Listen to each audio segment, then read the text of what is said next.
संगी दीदी भैया मोर नाच बोगा बोरे। संगी दीदी भैया मोर नाच बोगा बोरे।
संगी लगे हवे सत्संग भक्ति के रंग में मन माओ मांगे।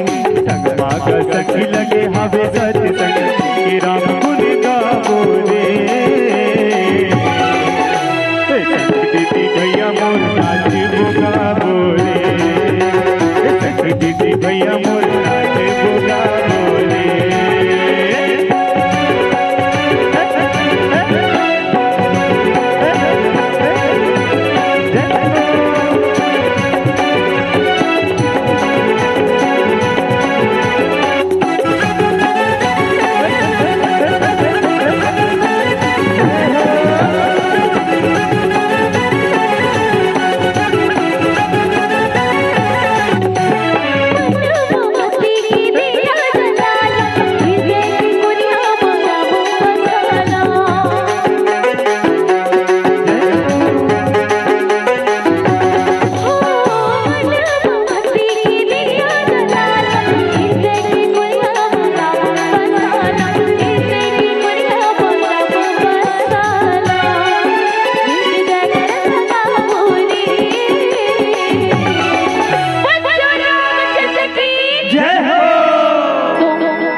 नहीं एती भैया नहीं नोनी थोड़ देगा कौन सा नहीं एती भी थोड़ भैया रहा ना थोकन मोला को ध्यान देना वो ए तरह के मतलब बिना कहे ताली बजाओ कई के कहवे नहीं लागत है। बिल्कुल ताली बजावत है एक तरफ के मतलब तो मतलब कुछ दुख पर के है वो है सबसे ज्यादा मतलब शांति से बड़ा आराम से ही मन बैठे आवे का एकरे तीरे पंखा चलत है कैसे नहीं हो आई तोहर को पंखा चलत है माता नहीं चलत है ना तल ओकर धूप के बावजूद भी ताली बजावत आनंद से बैठे अब तू मन है तुम्हारा जो जाब लागत तोहर को कैमरा घर जात है तले ताली नहीं बजाते एकदम ठट्ठा मट्ठा के जबरदस्ती बिना मन के तो हला से उठा देते वो चलो ये तरफ पूरा हाथ उठना चाहिए सबके चलो सबके पीछे तरफ भी ओह कथूंगा 10 का जो जाब लागी वो जो जाब नहीं लगना चाहिए ताली बजाए वो जयकारा लगा लो सबके हाथ ऊपर चलो और हाथ ऊपर करके ताली बजाते हुए कहना है का संगी दीदी भैया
संगी दीदी भैया मोर नाचे बुगा बोले, संगी दीदी भैया मोर नाचे बुगा बोले।